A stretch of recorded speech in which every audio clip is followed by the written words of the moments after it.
सुख अनुपम संतांचे चरणी, सुख अनुपम संतांचे चरणी प्रत्यक्ष अलंका भुवनी नांद तसे, तो हा महाराज ज्ञानेश्वर माऊली ज्यांनी निगमवल्ली प्रगट केली. संसारी आसक्त माया मोहेरत, ऐसे जे पतित तारावया, तो हा महाराज ज्ञानेश्वर माऊली ज्याने निगमवल्ली प्रगट केली. चोखा म्हणे श्रेष्ठ ज्ञान देवी ग्रंथ, वाचिता सनाथ होती जीव, तो हा महाराज ज्ञानेश्वर माऊली ज्याने निगमवल्ली प्रगट केली.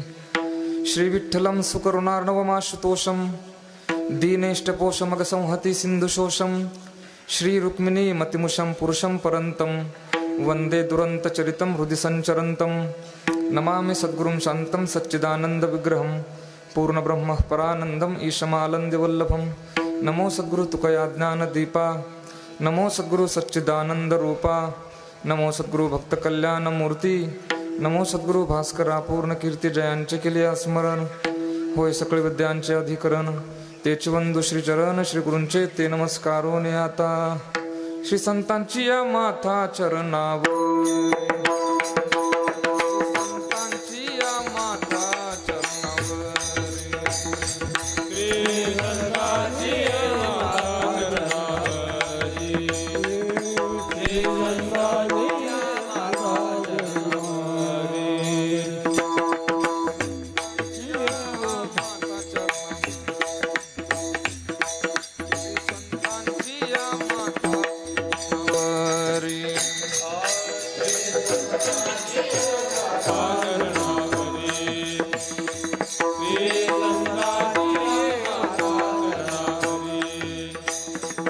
साष्टांग हे करी दंडवत, साष्टांग हे करी दंडवत, विश्रांती पावलो सांभाळा मुखरी, विश्रांती पावलो सांभाळा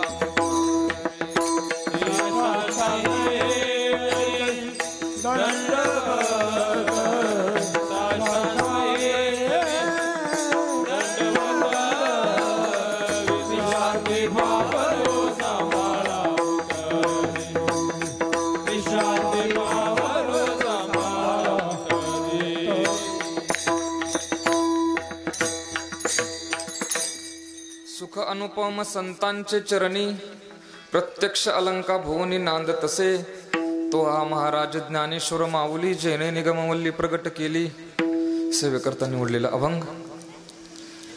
भगवान पंढरीश परमात्म्याचे एकनिष्ठ भक्त संत श्रेष्ठ चोखोबराय, चोखोबराय महाराजांच्या अभंग गाथेतील 4 चरणाचा गोड असा अभंग असून, या अभंगातून चोखोबराय महाराज या जगातील सर्वोत्तम सुखाची मीमांसा करतात आणि विश्वमाऊली ज्ञानोबा यांचं सर्वांगीण वर्णन करून ज्ञानेश्वरीच्या ग्रंथाच्या, हा जो ग्रंथ आहे ज्ञानेश्वरी ग्रंथ, त्या ग्रंथाच्या वाचनाची फलश्रुती व्यक्त करतात. विठ्ठल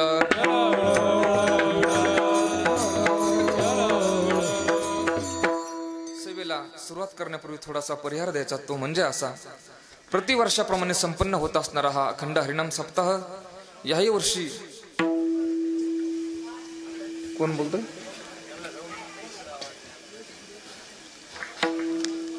आणि पाठीमागचे पण 4-2 लोक लेकर ते खेळतात ना, त्यांना थोडं आवरा पाठीमागच्या महिलांनी. विठ्ठल विठ्ठल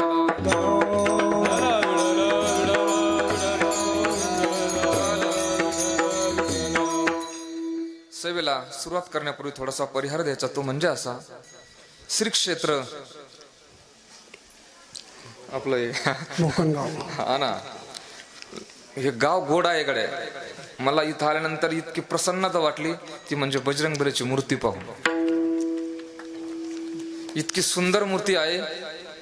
म्हणजे कमी गावात मूर्त्या सगळ्याच आहेत, परंतु काही काही मूर्त्या ते अशा आता लुप्त, त्या शेंद्राने वगैरे लुप्त झालेल्या दिसतात, म्हणून त्याची आपण काळजी घ्यावी. इतकी सुंदर मूर्ती आहे. या गावात आल्यानंतर आमचे परमार्थ स्नेही ज्यांच्यामुळे या ठिकाणी येण्याचा योग आला ते आमचे महेश महाराज विधाते. खरं तर मगाशी आमच्या कृष्ण महाराजांना मी बोललो म्हटलं महाराष्ट्रात नवीन पिढीमध्ये गायक भरपूर आहेत, परंतु मला आमच्या मुकुंद महाराजांची एक विशेषता वाटते, ते म्हणजे कीर्तनातलं त्यांना चिंतनाची दिशा कळते. महेश महाराज म्हणजे कीर्तन झाल्यानंतर ते मला बऱ्याचशा ठिकाणी फोन करतात की काका तुम्ही हे कसं सांगितलं, ते कसं सांगितलं. हे अशी विचारणारी माणसं कमी आहे. मला असं वाटतं याच गावात पुन्हा आमचे राहुल महाराज खरे, ते सुद्धा याच गावचे. माणसं गोड आहेत गड्या, पण गावाच्या नावाचं काहीतरी जमलं तर पाहत थोडं. गावाच्या नावात काही करता आलं तर पहा ना. सकाळपासून मला कालपासून लोक विचारतात कुठं जायचं, मी नाव नाही सांगत, म्हणतो महेश महाराजांच्या गावाला जायचं. ते म्हणले गाव कोणते, म्हणलं गाव तुम्हीच पाहा आता कोणतं आहे. असू द्या. गोड असं वातावरण आहे. सर्वांनी एकदा थंडीच्या वातावरणात परंतु आमच्या चिल्या भाऊसाठी जोरदार टाळी वाजवली. बऱ्याच दिवसानंतर आमची भेट झाली. मी तुमच्या माहितीस्तव सांगतो, भाऊंना मी जवळजवळ 10-12 वर्ष झाली असतील, 10 वर्ष होऊन गेली असतील. त्यावेळेस माझ्या हस्ते एक सप्ताहाचं नियोजन होतं, श्रीगोंदा तालुक्यात मोठं नियोजन होतं. त्या सप्ताहात भाऊंना फार मोठा एक पुरस्कार दिला होता. त्या सप्ताहातच बरेचसे दिवस झाले आणि खरंच वारकरी संप्रदायातली ही जुनी महात्म्य आहेत. त्यामुळे या वयात सुद्धा पहा, आणखीन तुम्ही त्यांच्याकडे पाहता असताना तुम्हीच किती ताजे तवाने होते. आहे की नाही? ही विशेषता असते.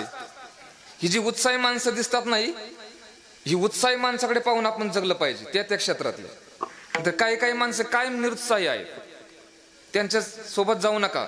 जर जीवनाचं कल्याण करायचं असेल तर उत्साही माणसाच्या सोबत राहा, आणि जीवनात तुम्हाला बुड बसून घ्यायचं असेल तर मग निरुत्साही माणसाच्या सोबत राहा.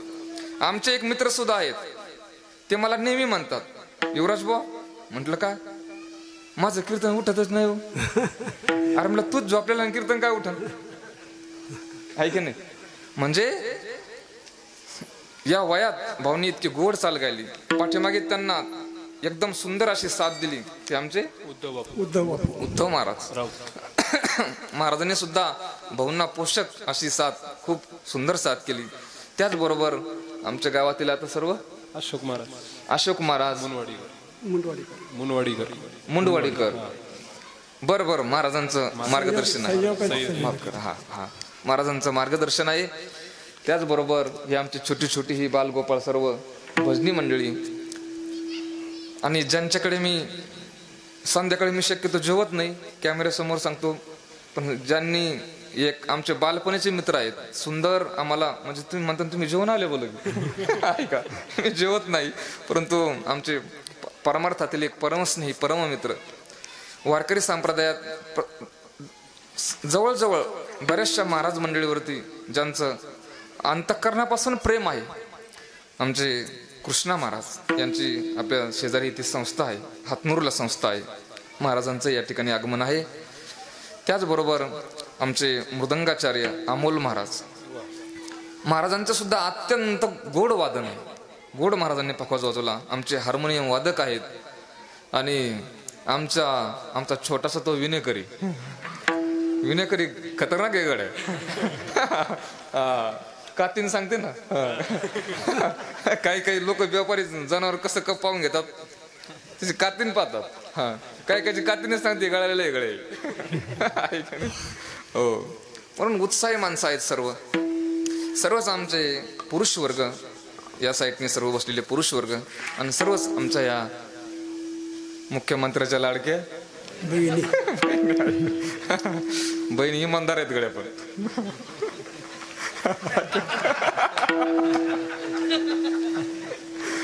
वा, चला थोड्या वेळ चोखोबारा यांचा अभंग आहे, या अभंगावर आपण चिंतन करण्याचा प्रयत्न करू. खर तर वारकरी संप्रदायात असे अभंग कमी निवडले जातात इतर संतांची, परंतु ही माऊलींची विशेषता आहे. माऊलींचा तो स्वभाव आहे. माऊलींचा स्वभाव आपण त्यांच्या वाङ्मयातून, त्यांच्या आपण ध्यानात घेतोय, विचारात घेतोय. माऊलींचे या महाराष्ट्रावरती किती उपकार आहेत. लोक, एका राजकीय वक्त्याचं मी भाषण ऐकलं. चोखोबारायांना त्या परिस्थितीमध्ये मंदिरात प्रवेश नव्हता. चोखोबाराच्या कालावधीमध्ये मंदिरात पांडुरंगाचा प्रवेश नव्हता, परंतु त्यांना माऊलींनी वाळवंटात एकत्रित केले या सर्व संतांना, आणि तिथे काय केलं, कीर्तन केलं. मिळवली मांदी वैष्णवांची. माऊलींचा तो काय आहे, स्वभाव आहे. खर तर एक राजकीय वक्ता म्हणाला होता की हा महाराष्ट्र शाहू फुले आंबेडकरांचा आहे. आहेच, आम्ही मानतो आहेच ना, परंतु त्यांना आमचं सांगणं आहे शाहू फुले आंबेडकरांचा महाराष्ट्र आहेच, परंतु त्याच्या अगोदर महाराष्ट्र आमच्या माऊलींचा आहे. माऊलींनी हे सर्व अगोदर एकत्रित केलेलं आहे, म्हणून माऊलींचं वर्णन करतात. परंतु सुखाची एक मीमांसा करतात. या जगातलं सर्वोत्तम सुख कोणतं आहे? आपण जर विचार केला तर या जगात 4 प्रकारचे सुख आहेत. एक सुख आहे त्याला म्हणलंय स्वैर सुख, दुसरं सुख आहे विहित सुख, तिसरं सुख आहे आवृत्त सुख, आणि चौथं सुख आहे अनावृत्त सुख. आता स्वैर सुख कशाला म्हणतात? गीतेने त्याला तामस सुख म्हटलंय. माऊली म्हणतात स्वैर सुख. स्वैर सुख कशाला म्हणायचं? जे खाऊ नये ते खातो, जे पिऊ नये ते पितो, जिकडे जाऊ नये तिकडे जातो, त्याला स्वैर सुख म्हणतात. माऊलीने गोड ओवी दिली याच्याकरता. माऊली म्हणतात, आणि अपेयाचे नि पाने, अखाद्याचे नि भोजने, स्वैर स्त्री सन्निधाने होय जे सुख. जे पिऊ नये ते पितो. पाठीमागे एक विनोद मी वाचला होता. एक तात्या होते म्हणे, त्यांचा घसा जाम झाला, घशात थोडं दुखत होतं, घसा जाम झाला. ते डॉक्टरांकडे गेले, आणि तिथे गेल्यानंतर डॉक्टरांनी त्यांना सांगितलं, तात्या घसा दुखतोय ना? म्हटले हो, वाफ घ्या. तात्या थोडे कानात कमी होतं. घरी आले, डॉक्टरांनी सांगितलं वाफ घ्या. तात्या कानात कमी असल्यामुळे तात्यांनी ऐकलं हाफ घ्या. तात्याने हाफ घेतली, तात्या ठणठणीत झाली. डॉक्टरने सांगितलं वाफ घ्या, आणि तात्याने ऐकलं हाफ घ्या.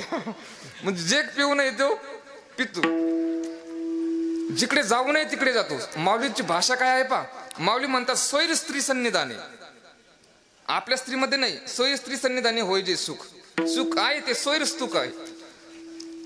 पुण्यात मुंबईत ही माणसं सकाळी सकाळी फिरण्याकरता निघतात. इकडे शेतकऱ्यांना फिरायची गरज नाही, ते तंदुरुस्त आहेत, कष्ट करतात, तंदुरुस्त आहेत. सकाळी सकाळी फिरण्याकरता निघाला, आणि तिकडे महिला पण फिरतात. सकाळी सकाळी पहाटेच्या वेळेला माऊलींनी ओवी दिली म्हणून सांगतो.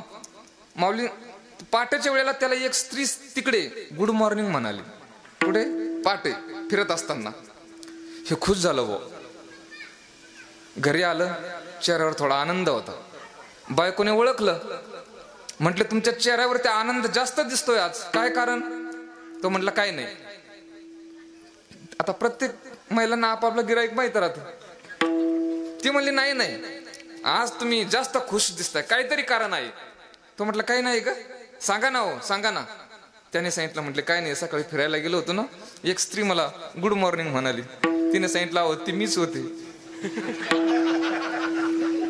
पुढं ऐका ना, लगेच नाराज झालं. माऊलीने ओवी काय दिली? स्वैर स्त्री सन्निधाने होय जे सुख. म्हणजे जे खाऊ नाही ते खातो, जे पिऊ नाही ते पितो, जाऊ नाही तिकडे जातो, त्याला स्वैर सुख म्हणतात. हे सुखच आहे, परंतु कसं आहे? स्वैर सुख आहे. दुसरं आहे विहित सुख. विहित सुख म्हणजे जे खायचं तेच खातो, जे प्यायचं तेच पितो, आणि वैवाहिक जीवन भोगतो, याला विहित सुख म्हणतात. माऊलींची भाषा काय? आपण पुढे माऊलींचं चरित्र पाहणारच आहोत.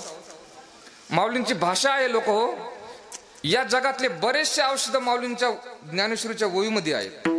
माऊली म्हणतात HIV हा जो रोग आहे ना, माऊलींच्या एका ओवीत त्याचं उत्तर आहे. या जगातला रोग तो निराकरण होईल एका ओवीत फक्त. माऊली म्हणतात हे असो वनिता आपुली, कुरूप जरी झाली तरी भोगिता तेची भली जी आपण. हे विहित सुखाचं वर्णन आहे. आपली पत्नी जशी असेल तसं तिच्यासोबत जर अनन्य राहिलो तर हा रोग फोपवणार नाही. हे विहित सुख आहे. तिसरं सुख आहे आवृत्त सुख. आवृत्त सुख म्हणजे थोडं दिव्य आहे, स्वर्गातलं सुख त्याला म्हटलंय. म्हणती संसारी जन्मी जे, यज्ञाधिक कर्म केजे, मग स्वर्ग सुख भोगीजे मनोहर. हे सुख आहे तो दिव्य आहे, आपल्यापेक्षा थोडं ते पुण्य केल्याशिवाय भेटत नाही. गीतेत वर्णन आलंय, त्रविद्यमाम समपापूत पापा यज्ञेरिष्ट्वा स्वर्गतीम प्रार्थयन्ते ते पुण्य मासाद्य सुरेंद्र लोक मश्नन्ते दिव्यान दिव्यदेव भोगान. हे दिव्य सुख कुठं आहे? ते स्वर्गातलं सुख थोडं दिव्य आहे. किती दिव्य आहे? जेथ अमरत्व हे सिंहासन, ऐरावतासारिखे वाहन आणि राजधानी भुवन अमरावती. जेथ महासिद्धीची भांडारे, अमृताची कोठारे, जे गावी खिल्लारे कामधेनूची.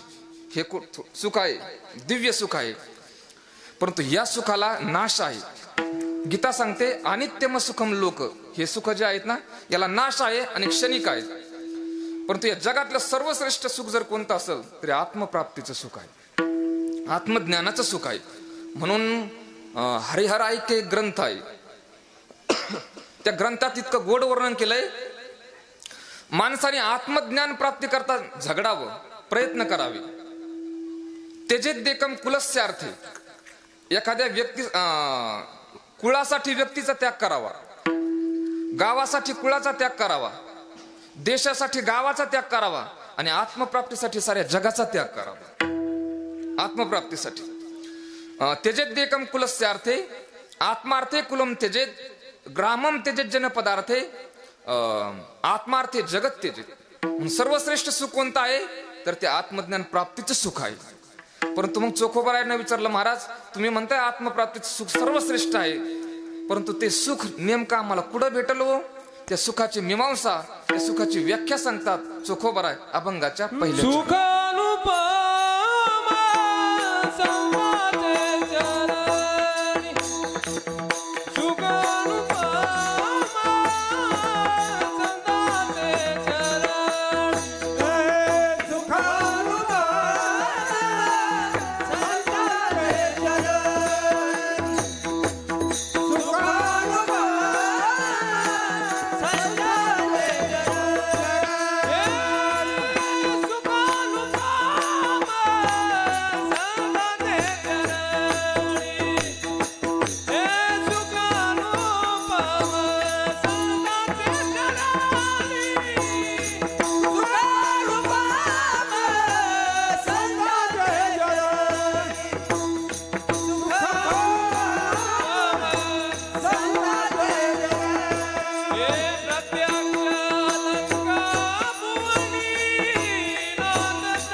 संतांचे चरणी प्रत्यक्ष अलंका भोवनी नांद तसे. ही मी जिथं जाईन ना तिथे ही चाल म्हणून राहिले बहुता, कारण युट्यूबला आहे. युट्यूबला गाजली थोडी, तुम्ही ऐकली ना? हो, माझ्या अगोदरच म्हणून घेतात. बरोबर बरोबर, पुढं दुसऱ्या म्हणतो आज. चला, सुख अनुपम हे सुद्धा सुखच आहे, पुन्हा अनुपम आहे. संतांचे चरणी. अनुपम या शब्दाचे अर्थ केलेत अत्युत्तम, अद्वितीय, ज्याला उपमाच देता येत नाही असं जे सुख आहे त्याला काय म्हणतात? अनुपम सुख म्हणतात. हे जे गावोगावी सोहळे लोक करतात ना, हे सुख नाही कुठं. आता आमच्या चिकलठाणकर मंडळी आली, त्यांनी मला ती यादी दाखवली, भेटली मगाशी. ही लोक जे इतकं प्रेम करतात, वारकरी संप्रदायाकडून 6-6 महिने अगोदर, 8-8 महिने, वर्ष 2-2 वर्ष अगोदर तारखा घेतात, फिरतात. याचं कारण आहे या संतांच्या विचारात जे सुख आहे ते जगात कुठंच नाही. म्हणून हे लोक त्याला आसुसलेले आहेत. अनुपम, अद्वितीय असं सुख आहे. किती सुख आहे, जगात दुसरीकडे ते सुखच भेटत नाही. म्हणून हे जग, या जगात सर्वात सुंदर जर काय असेल तर तो विचार आहे. जगात देशात सर्वात श्रीमंत कोण आहे आता सध्याला आपल्या देशात? अंबानी. बरोबर आहे, सर्वात श्रीमंत आहे. अंबानीचं एखादं मंदिर आहे का देशात? सर्वात श्रीमंत आहे ना हो. जरी श्रीमंत असला तरी त्याचं मंदिर नाही. आणि महाराष्ट्रात तुम्ही जर फिरत गेले तर असं गाव नसल की आमच्या साधू संतांची तिथं मूर्ती नाही. इथे सुद्धा फोटो कोणाचे आहेत? ज्ञानोबा, तुकाराम. त्यांना करता आलं नसतं सगळं काही, परंतु जगाला त्यांनी काय दिला? विचार दिला. म्हणून ज्याचे विचार सुंदर आहेत तोच मनुष्य या जगात सर्व सुंदर आहे. विचार सुंदर ठेवायचे. काही काही गावात थोडं चित्र असं दिसतंय, काही काही मोठी मोठी माणसं दिसतात, परंतु जवळ गेल्यानंतर ही मोठी नाहीत गड्या, कारण त्यांचे विचार काय आहेत? खालचे आहेत. आणि काही काही सामान्य माणसं असतात, परंतु संगतीत गेल्यानंतर कळतं हा माणूस मोठा आहे गड्या, कारण त्याचे विचार मोठे आहेत. असं म्हटले, करिताया सुखा अंत पार नाही लेका